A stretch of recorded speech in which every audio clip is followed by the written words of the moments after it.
Hello and welcome, everybody. It's Tuesday, it's Thursday, January 28th, 2021, which means it's time to get nerdy. Welcome to episode 174 of Two Nerds in a Pod, the nerdiest gaming podcast in the multiverse.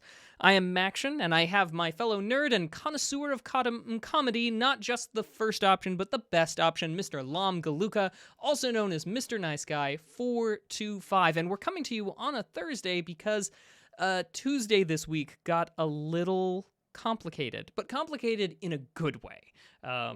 So, Mr. Nice Guy, how have you been, sir? Dude, I want to hear about your complicated Tuesday, but I've been doing really, really well, man. There's a lot going on in the world that we will talk about some of today, and my birthday's tomorrow, more importantly. So that's exciting, and I'm hyped. I have the day off. I'm just going to chill, going to get some gaming in, relax, and eat some cake, man. Nice. What can I do for your birthday? It's my cake day. It's my cake day. Oh, yeah, your cake day. What can I do for your cake day? What can we collectively do for your cake day? You already did it, number one. Yeah, so for those of you who don't know, Mac and I did the podcast awards this year, and we got to the finals. We did not win, but we had a great time. We had a really good run, and Mac made me this trophy. Looks like it's beautifully 3D printed. Looks like it's even hand painted, if I'm not mistaken. You are correct. I did hand paint it. Yeah, it's perfection. You can see it says Two Nerds in a Pod, a video game podcast. 2020 Podcast Awards finalist. Dude, I'm going to treasure this forever. My wife was very impressed with it. It moves even, as y'all can see. This is some craftsmanship. So this is a great birthday present right here. So thank you, Mac. Well, okay, I'll count it if you do. I would say the only thing that I feel real bad about with respect to that trophy is I feel like I should have loaded some rolls of pennies into the bottom to give it some weight, you know? No, it's good, man. You know what? And I think I can probably find a couple pennies around the house. Okay. So we'll do that. But dude, tell me about your complicated Tuesday. What happened on Tuesday? So what happened is I had guests. There was a whole Airbnb, had one guest who was staying over at my place with Mrs. the Mac and I, and had another set of guests who were staying at an Airbnb down the road just a little way. Okay. But we're friends, and we got to hang out, and at least one of us got tested for COVID before showing up, so we were all reasonably confident. That person was 100% sure, but the rest of us were relatively confident that we were all clean, and we had ourselves a good time hanging out together, played board games, and just got to hang out for a little while, almost like it was the old days again. Crazy, yeah. The pre-COVID days. Yeah, it was really nice. Dude, that's awesome, man. So how many days was that? Was that a couple days or was it one day? 2.5, really. So it was a real good time. Monday and Tuesday and a little bit of Wednesday as well. That is awesome, man. I'm glad you got that break. It's so good. It's so important. Me too. Very, energized me. And so I was really excited, of course, all you as well as Mr. Nice Guy being such classy and kind individuals with moving the show to Thursday this week. But yeah. Yeah. So what board games, before we move on, what board games did you play? Well, should I cover that and what I've been playing? Oh, you're right. You should. We'll save that for later. Good thought. Well, Mac, on that note, I say we do what we do best and we hop right into that gaming news, man. What do you think about that? I think we should. And would you permit me to open gaming news with a little something interesting? Of course I would. Go ahead. We've got a little bit of breaking news, and that is that Google recently updated some stuff on their policies.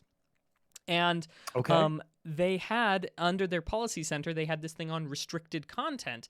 And under the restricted content, real money gambling, games, and contests were under restricted content. But changes are coming to this policy. We're expanding and clarifying our real money gambling, games, and contests policies. We want you to be able to review the changes in advance. Here's a summary. we will allow real money gambling apps, ads related to real money gambling, and daily fantasy sports apps that meet our certain requirements. And they go on to talk about, about that. But things like ads for gambling and tournaments within play distributed apps and the like. But this is definitely a turnaround from previously. So if you're the type of person who likes the idea of real money gambling in their on their smartphone, on their Android device. Right. Google Play is going to be revisiting and making adjustments to that. So yeah, I mean, I don't necessarily feel like that was something I needed nor wanted, but nonetheless, it's a thing and it will be changing. And for some people, I am sure that that will be a big deal. Yeah, dude, on the internet, it's such a big thing. Like, there's apps on your phone. You can place sports bets, DraftKings and Mm-hmm. other apps. Like, it's so accessible that, I think transparency and communication is important. So, whether or not you are for or against gambling, it's good that people can review those terms, right, in Mm-hmm. advance and kind of know what they're getting into. So, cool. Yeah. So that's what I had. Just a little blurb there. Mr. Nice Guy, what fun, exciting gaming stuff have you run Yeah, into? there's a few stories this week. So let's start with this one. In a normal week, this probably would have been our topic of the week, but obviously there's some other stuff going on. This story comes from Eurogamer.net by Tom Phillips. And Mac, you'll kind of have to pay attention to the details of this one because it's Okay. an interesting one. Um, Owners of Control's Ultimate Edition have called for refunds on the PlayStation 5, where the next gen version of Remedy's stylish shooter will now launch as part of February's PS Plus lineup. Some fans say they purchased the Ultimate Edition alongside their PS5 and have never downloaded or played Control on a PS4. The Ultimate Edition, as you may recall, is the recent version of Control, which unlocks the shiny new next gen edition on the 2nd of February. Now, these fans, who in some cases double dipped on a second copy of the game to get its next gen upgrade, have asked for their purchases to be refunded, since the first time they will get to play it on PS5 will be the same day it launches via PS Plus. I'm going to break this down for you because the article doesn't make it super clear Mm-hmm. what's happening here.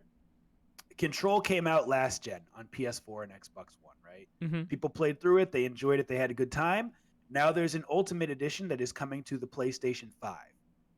Right? It's Okay. coming out Yeah. on the 2nd of February. Some people purchased it, and now they are upset because it is going to be released for free as part of PlayStation Plus on February 2nd. So, in other words, Plus titles be released for free on PlayStation 5, and they feel like they should get their money back. Does that make sense? Yeah, that makes sense to me. So What do you think, man? well, I can understand the impulse, Yeah. pre-ordering something, thinking that it's going to be great, and then it comes out on a new console only to be completely free. That's definite to make pretty much anybody hopping mad. Yeah, it almost reminds me of like the student loans debate. Mm-hmm. Where like some politicians were talking about wiping out student loans, federal Mm-hmm. student loans completely. And some people were upset about that. They were like, well, what about me? I paid mine off, right? Mm-hmm. Do I get a refund because I paid mine off? And everyone was like, no, you don't, because the law wasn't in place when you owed that money. And I feel like this is kind of a similar situation. Now, where it is different is they bought this thinking that they'd have to pay to play it, and then they found out it's going to be free on PS Plus. So I actually think they have a legitimate gripe here.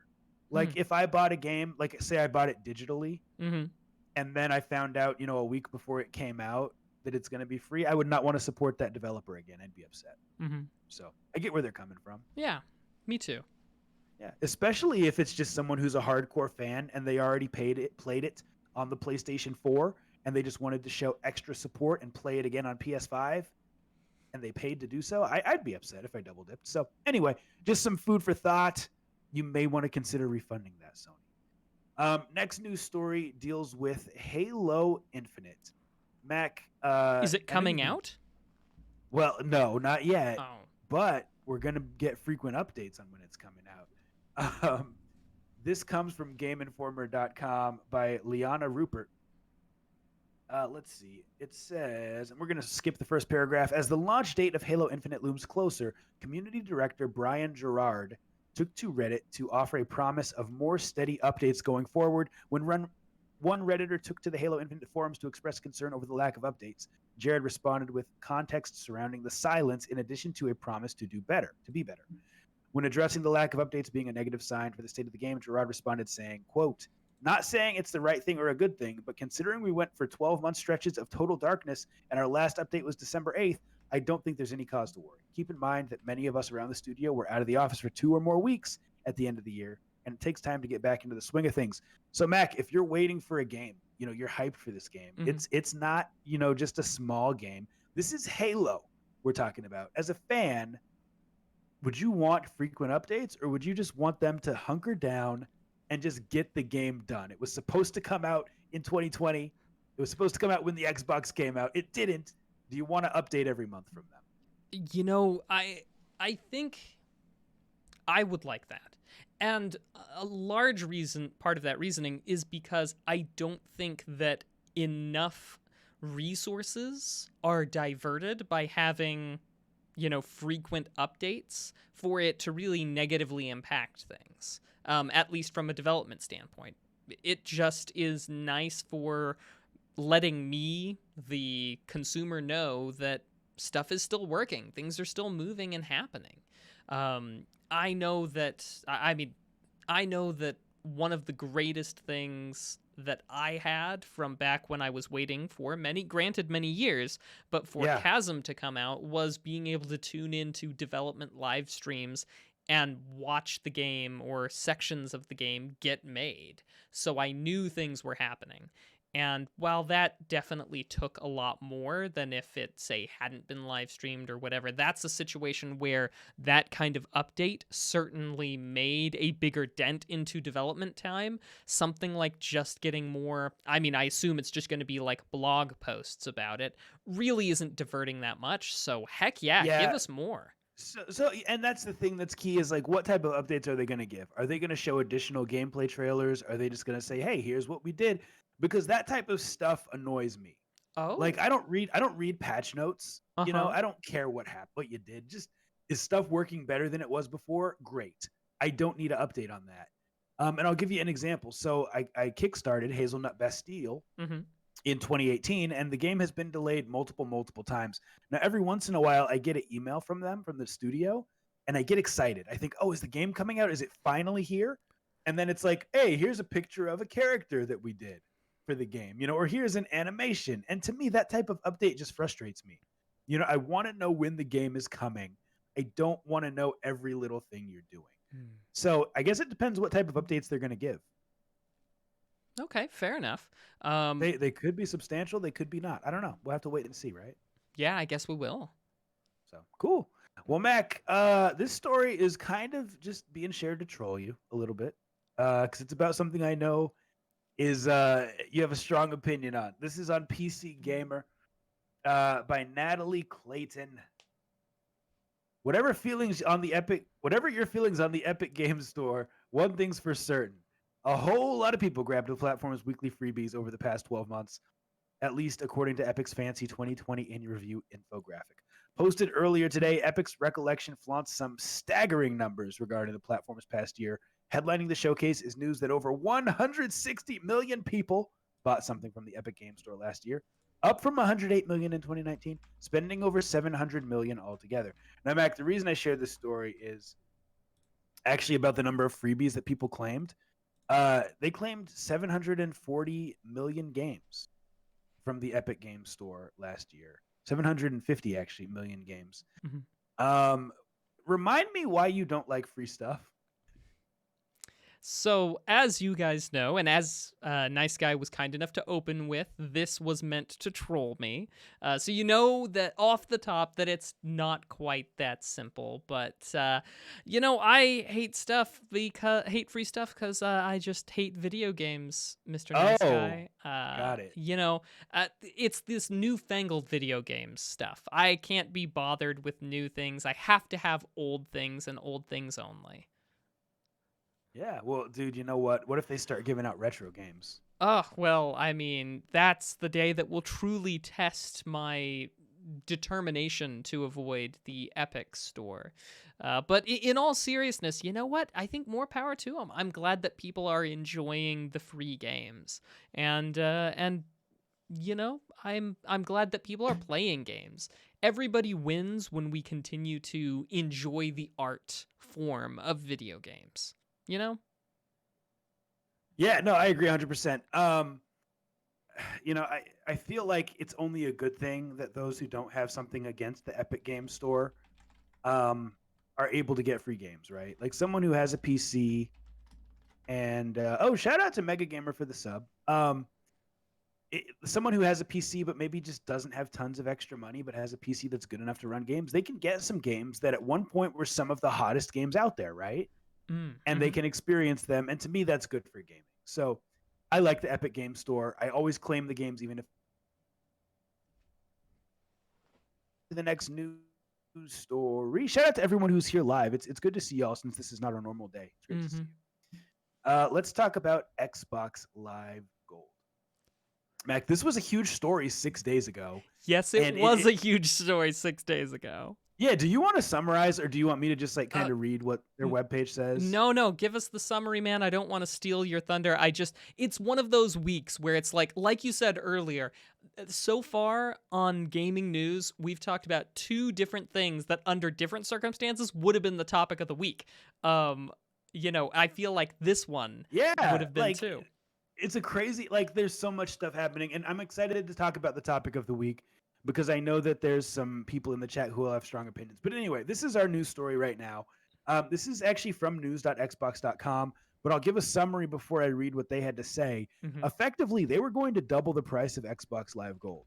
It in the past has always been $60 standard price unless you get it on sale somewhere. Just for the ability to play online on Xbox. With that, you get the 2 free games each month. Now I think it's 3 free games each month. But I believe that if your Xbox Live Gold ends, that you get to keep those games. Correct me if I'm wrong on that, chat.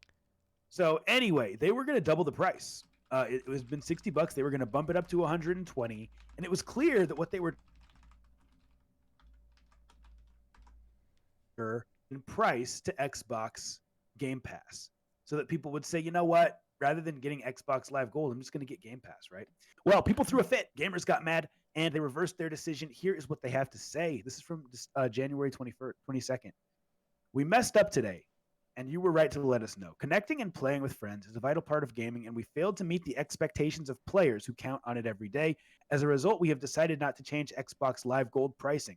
We're turning this moment into an opportunity to bring Xbox Live more in line with how we see the player at the center of their experience.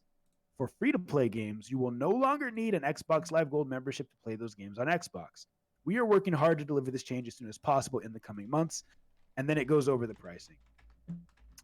So, Mac, I mean, do they deserve kudos for this decision? And how do you feel about this, Chad? How do you all feel about it? So, and forgive me if you covered it, but I just didn't catch it. But how, what's kind of the difference between Xbox Live Gold and Game Pass? So Xbox Live Gold is strictly the ability to play online. Mm-hmm. And then they have Xbox Live Gold games that you get each month, kind of like PlayStation Plus. Mm-hmm. So you get the ability to play online, and then you get 2 games each month. Mm-hmm. Just random. Is if you have Game Pass Ultimate, it's Xbox Live Gold and also access to the library of Game Pass games, which has a ton of games, like an insane amount of games. Like and honestly, every single Microsoft exclusive is on Game Pass. So the new Halo, Gears of War, all that stuff is on there. So I feel like I feel like I understand that. Well, okay. What was the price of Game Pass? What was the monthly price of Game Pass? I believe Game Pass Ultimate is $15 a month. Okay. So that's once again the ability to play online and also access to the full library of games. And Gold was $60 a month. No. It was 60 a year. Oh, Did I say 60 a 60 a year. month earlier? No. I think you probably Oh, said 60 a year, but I heard 60 a month, and so I just got confused. My apologies. Thanks for breaking that down for me. and I just to be clear, so like if someone was to buy Game Pass Ultimate, they would get it at a discount if they bought the whole year, right? So mm, it would not end up being 15 a month. It would end up being, I guess, 120 a year, which I don't know how much that comes out to. Is that mm. 15 a month? Probably not. I don't know. I'm bad at math. But you get the point, right? Yeah, I get the point. And I mean, I don't know, man. I don't know what the right price should be. I don't know what the right move here is. But I think I think the right move is always to try and be responsive to your customer base as much as you Uh, can be. yeah. And I'll have to fact check myself. Bling in the chat is saying he didn't think there was a yearly option for Game Pass. So just so people know, and we're probably over our time for news. A little while back, they allowed people who had gold. Yeah, someone just said it in the chat. People who had gold subscriptions could upgrade to Ultimate for $1. Hmm. And it allowed you to do it for up to 3 years. And this was intentional. So Hmm. pretty much all of us bought 3 years of gold, and then we paid one more dollar, and they gave us access to Ultimate. So I'm up to Ultimate for like a couple more years. Hmm. So that was the yearly option at the time. Now going forward, I don't know if they will still allow that, but that's what it was at the time. Gotcha. So anyway, in the interest of time, that has been our gaming news for the week. All right. Well, now that we've looked into what's going on right now, let's take a look into the past. And I want to say that gaming history for 2021, I'm going to try and make an effort to focus especially on a under-focused sphere of games. Games that are sometimes a lot harder to research, but that I think are no less important. And put a pin in that because we're going to come back to that in just a moment. I want to celebrate two things that came out this last week in years past. In 1998, the release of Resident Evil 2 for the PlayStation 1. And which I've gone on ad nauseum about that whole thing, so we'll move on. It is a great game, made a big impact on me personally. In 1999, however, the release of this little PlayStation peripheral called the Pocket Station, which was designed to plug into the memory card slot of a PlayStation, and Dude, do you have like every single retro accessory that exists? I I have never even heard of that thing. no, And it looks awesome. well, thank you. No, I do not. It's very reminiscent of, say, like a Tamagotchi or a Digimon, if you prefer. Yeah. But there were certain games that had a Pocket Station integration component. And so what you could do, and the one that I remember most fondly, is the one for Final Fantasy VIII, whereby plugging this one into the memory card, you would have a chocobo that would go around gathering items, and you could fight, little monsters that you'd run into, and so on. And it would actually wind up getting, I believe, some of the best items in the game that were uh, findable through Yeah. the Pocket Station and that Chocobo minigame. So very cool, very interesting. I want to say there was only like 30 or so games that had Pocket Station integration, but it was cool, and it was a fun little gimmick. And did it catch on, as Martin Luther Bling is pointing out in the chat? No, it didn't catch on. But I can appreciate the attempt to try. Yeah, for sure. So I said we were putting a pin in something, and that pin, we're going to pull it out now, and we're going to talk about something that came about in 2008. And so overall in 2021, I'm going to see what I can do about focusing on fan-made games, because I feel like it's something that doesn't get talked about anywhere near enough. And in that vein, we're going to talk about the release in 2008 of Chef Boyardee's Barkley Shut Up and Jam Gaiden, Chapter 1 of the Hoops Barkley Saga, released for the Is this PC. real? This is real. It's 100% real. So, it's the early 2000s, right?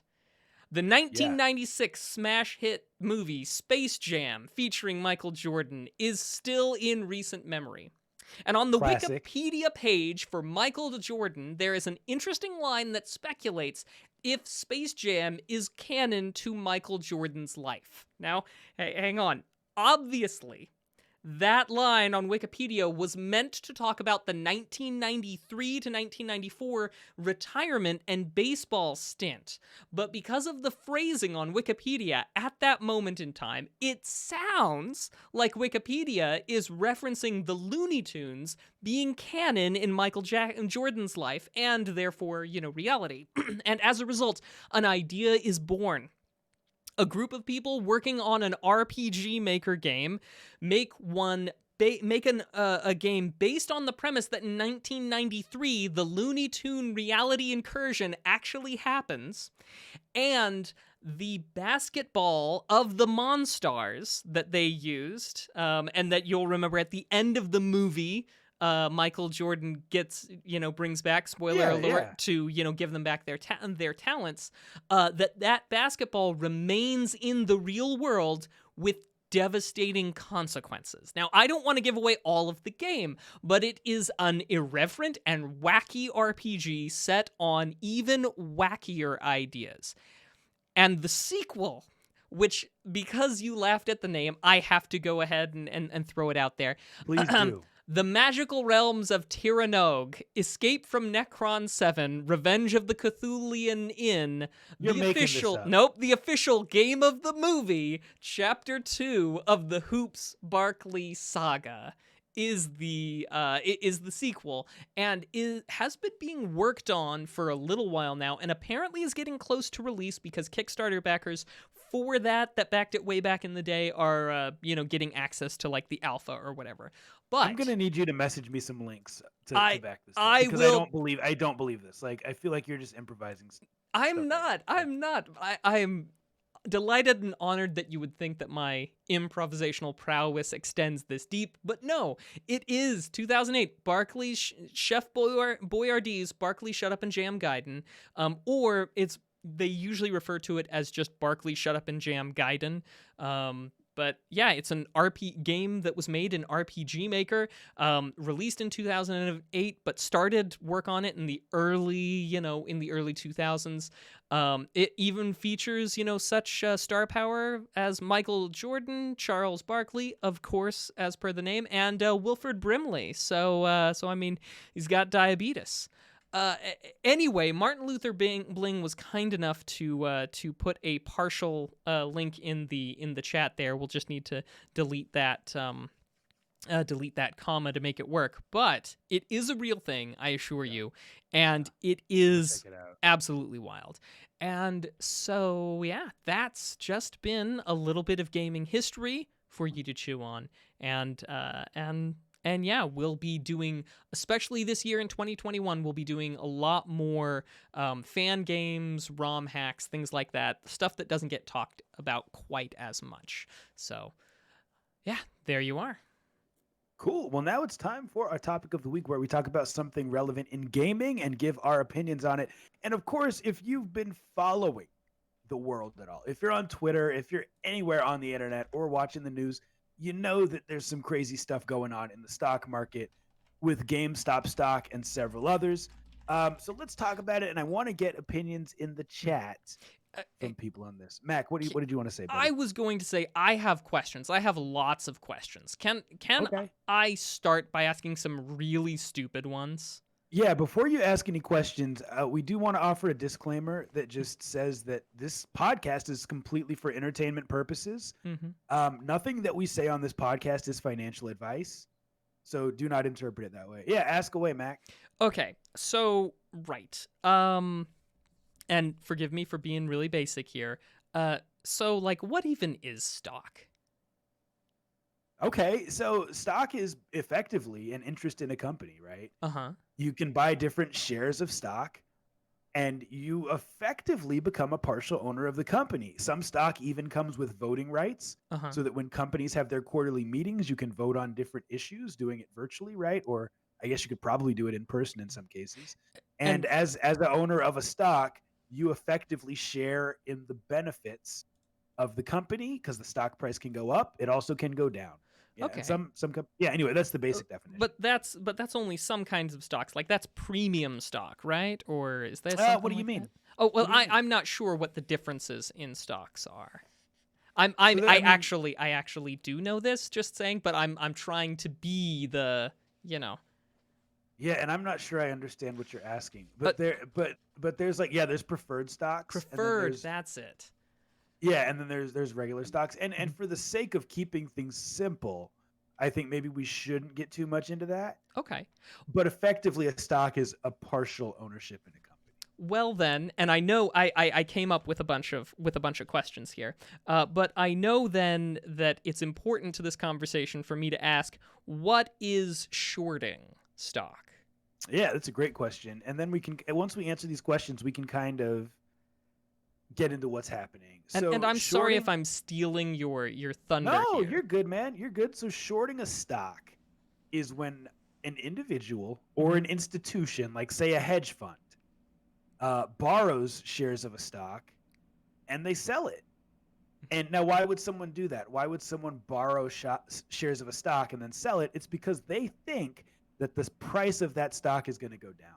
So, Mac, if I borrow, 100 shares of company ABC stock at $100, and then I sell it out at $100, I think it's going to drop to say 50, so that I can buy it back at 50, give it back to the person I borrowed it from, and then I just profited, right? I made, $50 on 100 shares of stock Mhm. per share, I should say. So Right. the idea is you are gonna take some cash, you're going to borrow, sell off, and hopefully buy at a lower price, and then pocket the difference from what from what you sold it at to what you buy it back on later. So you're betting on something to fail.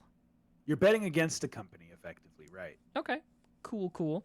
I have some more things that go into like the SEC and such, but I think I better, I'll hold off on these questions till later in case you wind up answering them during the course of it. Yeah, So, yeah. So I'll just kind of give you guys. In fact, we're going to use an article from IGN Mhm. to kind of articulate this Yeah. point. But I thought, Uh, but I appreciate you answering my stupid questions. I yeah, think those are not stupid questions, but it's important to make sure everyone's on the same page, right?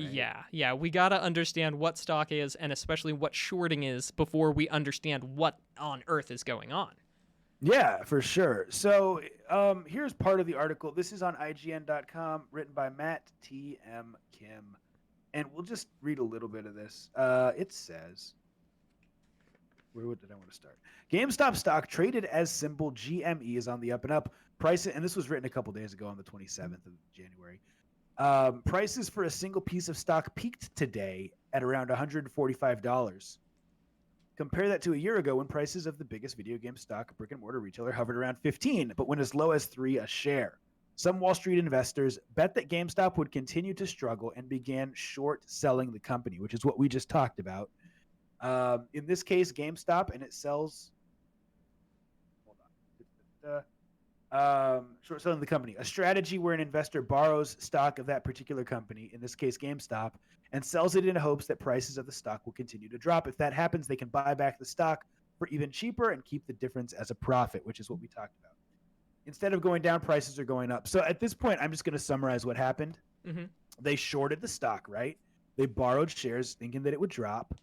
But people on Reddit, on the Wall Street Bets subreddit, realized, hey, there's a lot of GameStop stock that is shorted. This is public information. In fact, I believe at the time, 130% of the GameStop shares that exist were shorted, right? Now, I So if have to they're interject and ask how, that might make you ask, how is it even possible for 130% of the shares in existence to be shorted? and honestly, I'm as a guy who works in finance by day, I'm trying to figure that out. Right? Because like, well, it doesn't make sense, right? Mm-hmm. Like, how are people lending something out when they've lent more than is in existence? And I just don't get that concept. And the only thing I could say is, in my opinion, it is just irresponsibility that allows it to happen, right? Yeah, So and it does wind up going to some of the stuff with the Securities and Exchange Commission and some of the stuff from, 1938 and 2005, but that's yeah. beyond the depth of what we want to cover here. But Yeah, sorry. so no, you're okay. So real quick, so basically what happened, people shorted the stock, institutions, Mhm. hedge funds, right? Shorted the stock. So 130%. So if there were 100 shares of stock in the GameStop world, obviously there's Mhm. more. But if there were 100, that would mean that 130 shares were shorted, Mhm. which means that everyone who has shorted the stock cannot all buy back the stock at the same time to cover their debt, Mhm. but it does mean that they will have to cover it eventually. And when they all start to buy to cover it, it's going to drive the price up. Mm. Now, the stock market works on supply and demand. So if there are less shares out there to be bought, it means that there's a struggle to find them. Mhm. So the Redditors realized this. They started purchasing up as many shares of the stock as they could to drive the price up, which meant that rather than being able to purchase it at a discount, which is what the hedge funds had hoped would happen, they would now have to purchase it at a premium in order to fill their short. Mhm. And And so the price of GameStop has gone crazy, and there's kind of been a little bit of a war between the retail investor and the institutions, mhm. and that's what's happened effectively. Yeah. Yeah. So let's be clear. If you have listened to this podcast for any length of time, you know that neither Mr. Nice Guy nor I are especially fans of GameStop, the company themselves. We very often have very critically panned them for being behind the times and not trying to diversify in ways that are important to the prolonged success of GameStop in a new, in a new environment. And we're not the only ones who have thought that. Now, GameStop did spend some time trying to, push digital distribution, and that actually, I want to say I was looking at some quarterly reports because I read those things that said that they had done like 309% more digital sales, which contributed to a little bit of an uptick, natural uptick in some of their stocks in Yeah. January. Yeah. But this whole wild thing here, the idea is hopefully if they can continue to hold on to the stock, that as these terms come due, that as the hedge funds have no choice but to buy a stock in order to, return, that they're getting, they're having to pay through the nose, and that the hedge funds who've been essentially, and the feeling on the side of the Wall Street Bets people and, sort of the internet community at large has been that these hedge funds have been contributing to a rapid demise in GameStop, in the value of the company, because when everybody's betting against you, who's going to bet for you type of thing, Right. that this is the way to kind of stick it to the man. Right? Is that what you've been Yeah. perceiving? That's how I see it. Mm-hmm. Man, and it's a tough situation because like the hedge funds have started to fight back, right? Like Mm-hmm. today they basically got Robinhood shut down, and I can't say that for certain. So let me retract that statement. Robinhood, and several other trading platforms today said that they were not going to allow people to buy GameStop shares. They shut it down. And what happens when people can't buy shares and they can only sell them? Well, that's going to cause the price to tank. And it's going to give those hedge funds the opportunity to purchase the shares so that they can cover their short, which is the opposite of what the Redditors were trying to accomplish. Mm-hmm. So, it's a weird thing. I frankly don't think that is ethical, to be Well, able to tell a platform mhm. not to let people purchase a stock in a free market when they have the money to buy it and they're supposed to be able to. I believe that is market manipulation. Sure. Although also by the same token, the definition of market manipulation, because I have read the legal definition of it as well. Technically, the Wall Street Bets people are engaging technically in market manipulation as well. But not that I'm saying that I have a preference for one of these groups over the other. I'm just saying maybe it's a problem of overly broad definitions. But Well, I this do this a is hundred. interesting. Go ahead. I was Finish your going to thought. say, but I do 100% agree with you that it is definitely unethical for the platform to try and stop you from doing that. I don't know if there are any connections between the hedge fund and the apps such as Robinhood that allow for non-stockbrokers to trade in stocks. But it would be interesting to find out. Yeah, and I don't know. I mean, I would have to read the definition of market manipulation, but I mean, what's wrong with a group of people getting together and saying, "Hey, let's buy this stock"? Now, what if their intention? I was talking to someone else about this today. We've all seen those corny movies where like a whole bunch of people will get together and they want to save the local cafe. You know what I mean? Mm-hmm. So they'll say, "Hey, let's do a bake sale and let's do a garage sale and we'll donate money and maybe we'll even start a GoFundMe and we'll do all kinds of things." Right? Uh-huh. Is that manipulating the market, or is that trying to save something that you're passionate about? And I'm not saying that Wall Street Bets was passionate about GameStop. I believe just if you browse, you can see their Uh-huh. intentions were to take down the man. Uh-huh. But what makes something market manipulation? Is it intentions or is it the action? Does that make sense? Yeah, no, that makes sense. And so often, and I'm putting a little asterisk on this, the intention and the action are separated into two different camps. Usually, and usually it winds up being, you get manslaughter when you didn't mean to kill him, when you didn't intend to kill him, and you get murder when you did intend, often with the Right. premeditation and the like. And so, I mean, it comes down to definitions, and it comes down to what specific case you're talking about. But I don't disagree with you that that it seems like market manipulation is going on from definitely at least one side of things, and maybe from both sides of things, and maybe fight fire with fire, and maybe damn the man, save the empire. And that's a Empire Records deep pull there, but I mean, I'm just saying that I hope this promotes a reevaluation of certain things. You know what I mean?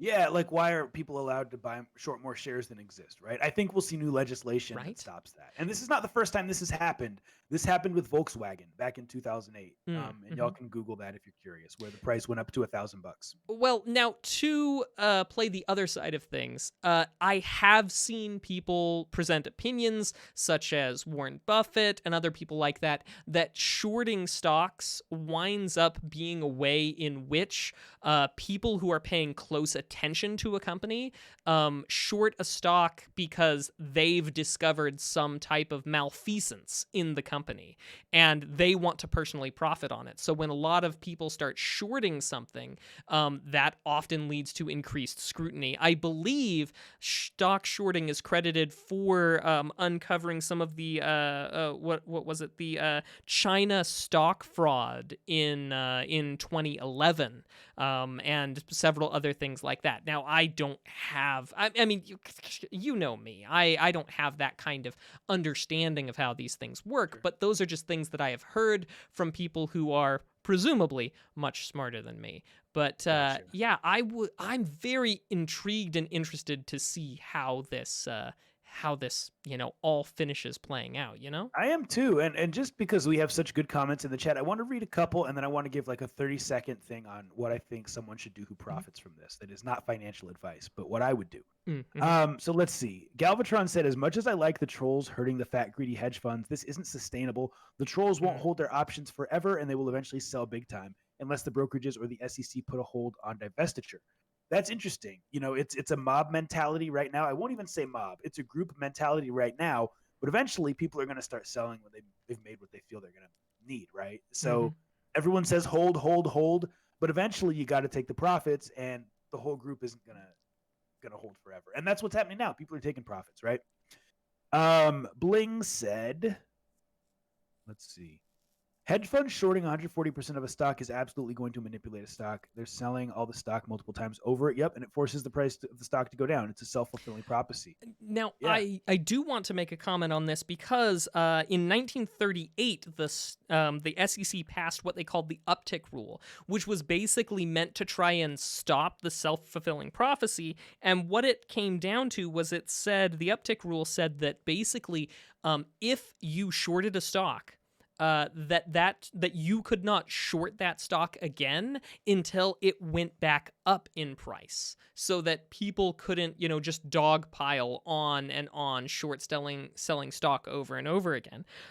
Which when they passed the regulation SHO in 2005, which took effect in 2007, the Uptick Rule was removed and then reintroduced in a modified form in 2010, where the short selling of the same stock again and again was only forbidden after a 10% drop. And as far as I'm aware, that is where it stands with the Securities and Exchange Commission regulation on dogpiling, piling on and that self-fulfilling prophecy.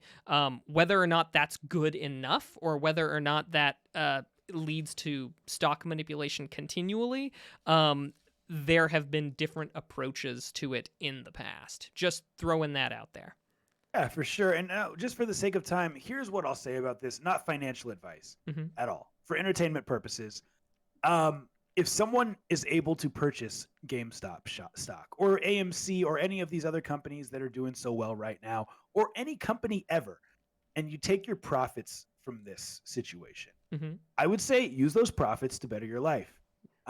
This is really a once in a lifetime opportunity where we see a stock grow like this so much so quickly. If you're able to get some extra money, maybe take a certain percentage, do something fun, but reinvest the profits in something that will better your future. Because it'd be good for you to be able to look back 10 years from now and say, hey, you know what? When that GameStop stock went crazy, I was able to profit, and now I'm better for it. So, Mac, any last comments you want to share with the people before we No, I just feel like it's crazy, it's wild, and I am so glad, more than anything else, I'm happy that this happened to GameStop stock, because it puts all of this interesting side stuff firmly within our realm of video games, so that we can feel good about talking about it, because, this is something we don't get to talk about that often. Yeah, it's kind of fun. Yeah. And that's been our topic of the week. All right. Well, now we move on to a crowdfunding project that's trying to get off of the ground. We'll go over this a little quickly, but you know what Kick or Kickstart is about. I'm posting a link in the chat to a crowdfunding project. We're going to discuss some of the virtues, the vices, and say at the end whether or not we think it should be kicked out of here or whether it should be kick-started. This is called the Gold River Project. It's an open-world four-person co-op survival game. I have a certain weakness for four-person co-op, just saying. They are looking for $39,000 to bring this project to life, with an alpha version to be released in the middle of 2021 for PC only, with a TBD on the full game release date. $20 minimum is the buy-in for this game, $30 for beta access, $40 for alpha access.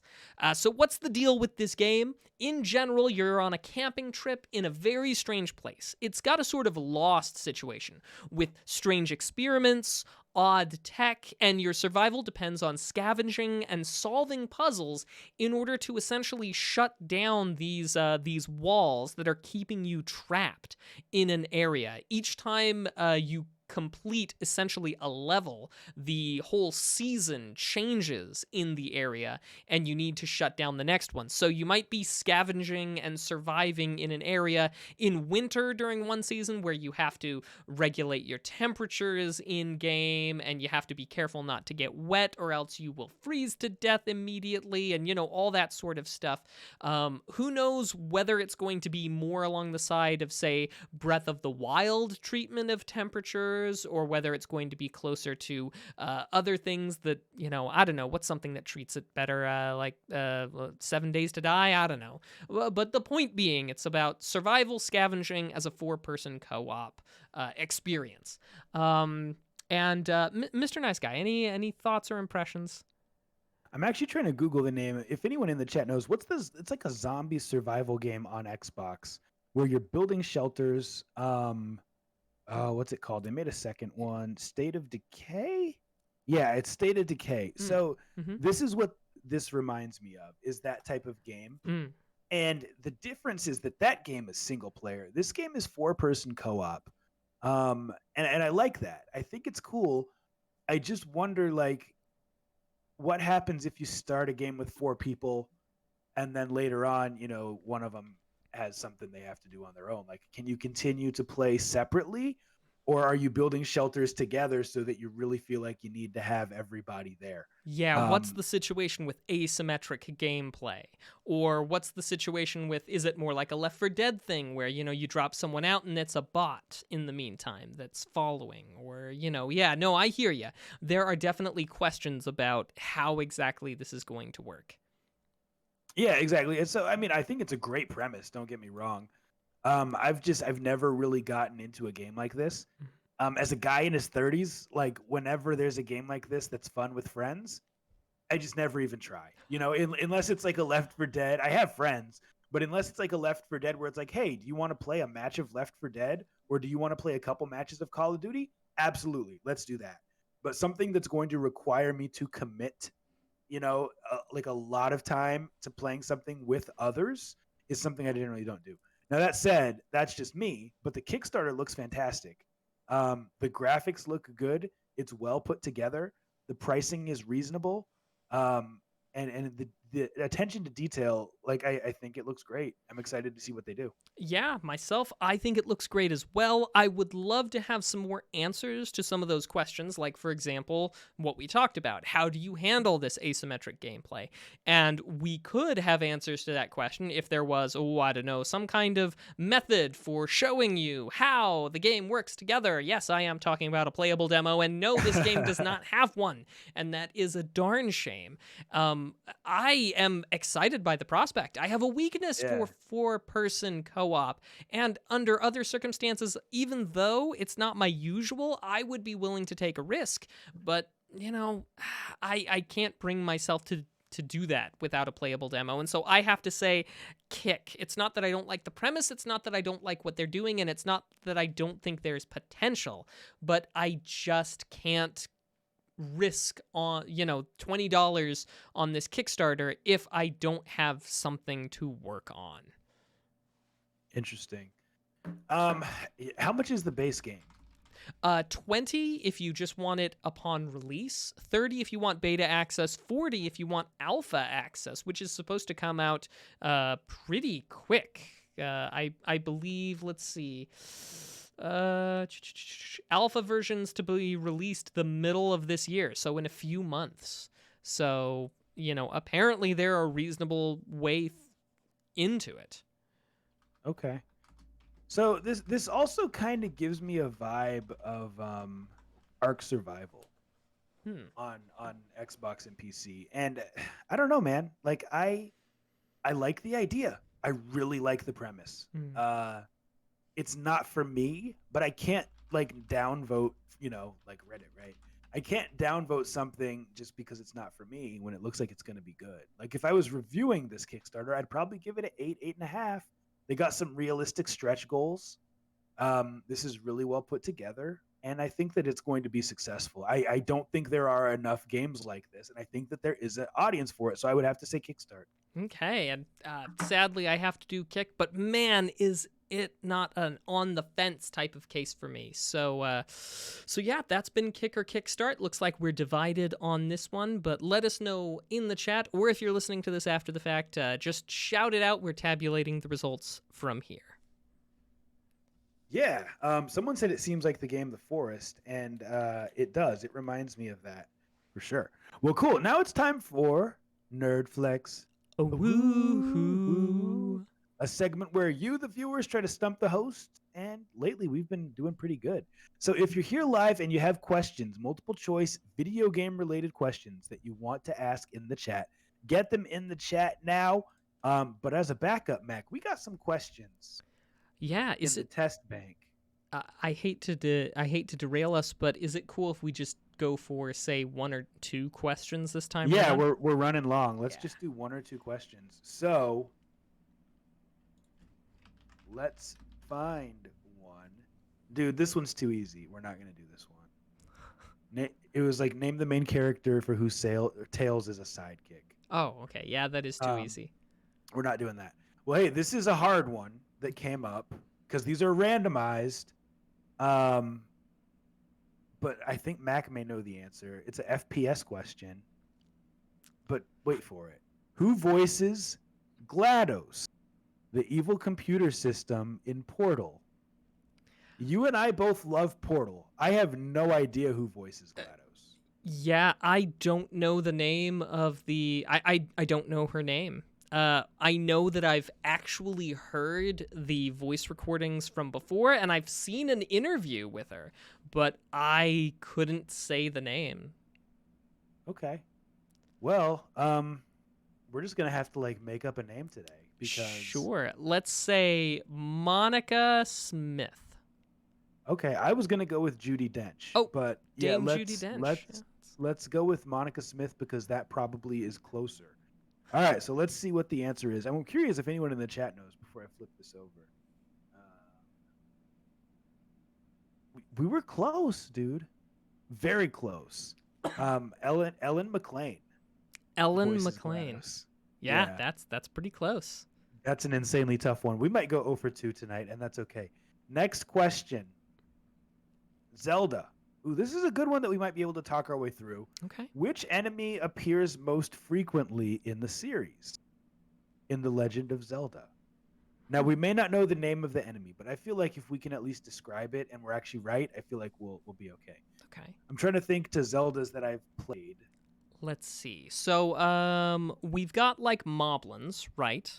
And they show up in a bunch of different forms. Obviously, they're in Breath of the Wild. They show up, they throw spears in the original Legend of Zelda. They show up in number 2, Link to the Past as well. So I feel like... What are the ones that they're like little balls of goo that you like hit and then they split into 4 and then you just like keep hitting them? I know that those are in a lot of Zeldas. Yeah. You know what I'm talking about? Yeah, I don't know the name, but I know what you're talking about. Technically, because chickens can attack you, I feel like chickens, cuckoos have been in every single one of the Zeldas that I can recollect. Cuckoos or cuckoos or what have you. But yeah, the oozes, I would certainly say the moblins or the oozes. I don't know how frequently the like show up. Also bats. Bats seem to be in a lot of them. The keese, I want to say their names are. Okay, let's go with that, dude. We got questions now, and I know we're trying to hurry. You know what? Let's just... if you're cool with keese, let's just go with keese. We'll go one more question. I'll try and truncate this in post. You pick. All right. Let's go. Octorocks is the answer. So Octorocks. Dang it. Yeah. We might have gotten there eventually, but... Yeah. But oh well. Okay, so our viewers have come to the rescue. Hopefully something we can answer. So let's see. Let's go with the first one because right. we get some from the other person a lot. Okay. So go ahead, Mac. Do you want to read that? Martin Luther Bling asks, what position did the creator of the Game Boy have at Nintendo? A, an engineer. B, a sales position. C, receptionist. Or D, janitor? I feel like it's going to be a less obvious answer. Yeah. So probably not engineer? Yeah, probably not. Although, I am inclined to think of an engineer working away and toiling away and coming to them with the Game Boy. I want to say janitor because we all love an underdog story. But sales and receptionist, I think C is where I'm leaning on this. Yeah, because I feel so like too. D's just too obvious. Yeah, like receptionist would have frequent contact with the execs, right? Mm-hmm. They'd value that person's opinion. So yeah, let's go with C, receptionist. Let us know in the chat, and we'll keep things moving with our next segment. Yeah, we will. So, well, I need to get a quick drink of water. Do your thing. You can't be parched when you're doing a pod, ladies and gentlemen. There's a lot of talking involved. There's some heavy lifting. Oh my gosh, Mac, we were wrong. He was the janitor. We should Oh, have gone with gut instinct. We talked it through too much. we That's been should nerd. have. That has been our nerd flex for the week, y'all. Thanks, All Bling, for the right. question. Yeah, thanks, Martin Luther Bling. So now we move on to a little bit of legalese. Legalese. You all know the disclaimer. I am not a lawyer. I just play one on a podcast. And we've got a short one for you. We're talking about the EU, that's European Union, antitrust against Valve for sales on Steam. So, yeah. Valve and 5 game publishers have been fined $9.5 million. Back in 2017, a European Union Commission began looking into a group of 100 video games that were geo-blocked. And in the EU, there is an international agreement that the European Union is governed by a digital single market. And as part of their laws regarding market competition, any company choosing to do business digitally within the EU agrees to allow digital goods to be freely traded within the EU. And they found that Valve and those 5 companies had, in spite of their agreements with the EU, prevented the activation of game keys purchased within certain Eastern European countries from being activated outside of those countries. Valve has said that they are absolutely going to appeal this ruling, especially because, and they cite 3 things that are, you should read their explanation. But they essentially said, well, A, the game companies asked us to do this. B, we didn't make any profit from the moves requested by our profit and partners. And C, it was only a small number of games. So somebody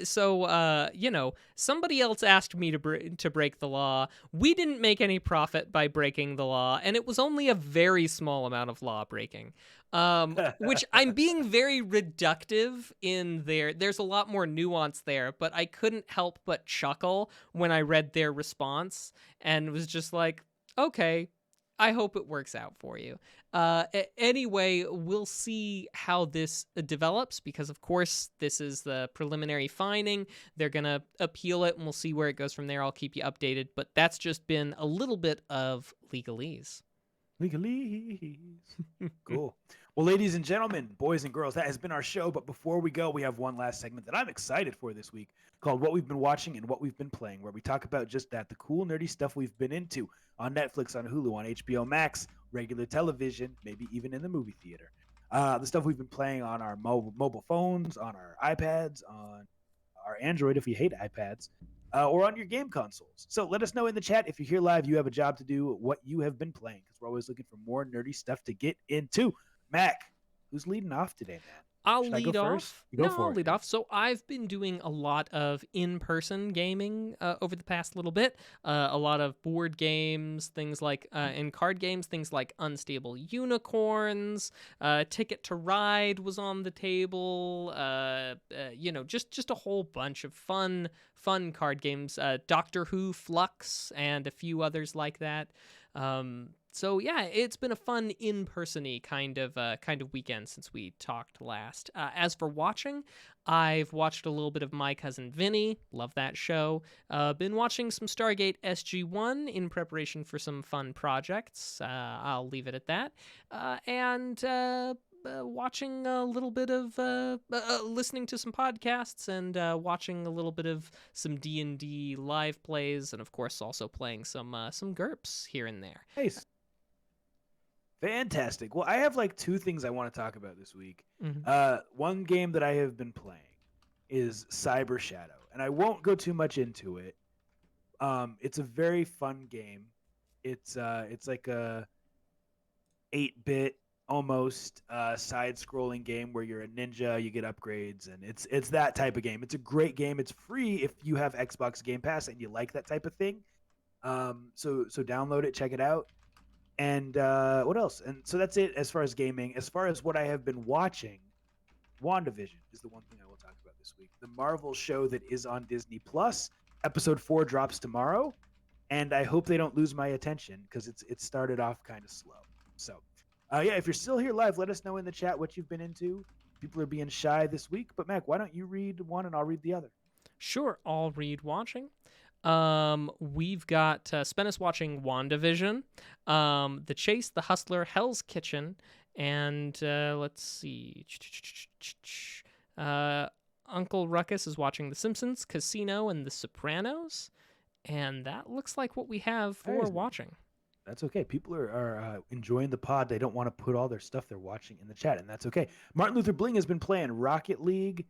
Ruckus has been playing Madden 21, Borderlands 3, and Call of Duty Cold War. In fact, he and I squatted up on stream a little while back. Woo-woo. Spennis has been playing MLB The Show 20, Fall Guys, and he finally got Crown 22 after a month of not playing. Good for you. Nice. Congrats. Well, Mac, why don't you take us home, brother? All right. Thanks, everybody, for coming out and being a part of episode 174, even though it was on a Thursday. We appreciate you being here and participating. Thanks for contributing to the conversation, whether that was about GME and Wall Street bets or in sending in your Nerdflex questions. It wouldn't be the same show without you. You are all the greatest listeners on podcast platforms, the greatest watchers on Twitch. You're just the best, and we love you and appreciate you. Be sure to tune in next time, coming to you Tuesday, 8 p.m. Mountain, 9 p.m. Central on twitch.tv/2nerdsinapod for the live show. Be excellent to each other, keep it nerdy, and we'll see you next time. Bye. Bye. Outro.